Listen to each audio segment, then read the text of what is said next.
In this video, you will learn how to activate Python virtual environment in Anaconda in a Mac system. So Anaconda is already installed in my system, and now we will open the terminal. So I'll press command and space and type terminal and hit enter.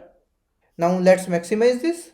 And here you will see this base within these brackets. So it means that this base environment is currently activated. So this base environment comes by default with the Anaconda installation. Now we will list down all the environments which are available in my system. So for that we will type conda space env space list and hit enter. So here this star sign indicates that this particular environment is currently activated. Now let's say we want to activate this myenv environment. So for that we will type conda space activate space and the name of the environment, which is myenv, and let's hit enter.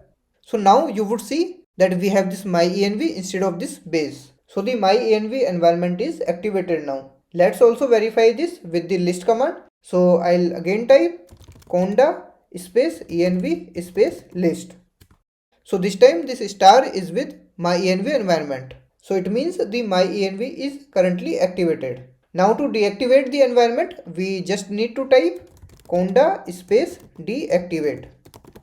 So now we are back to our base environment. Now if you want to learn more about Anaconda, then do check out the Anaconda playlist on the channel and do hit the like button and subscribe the channel for more such videos.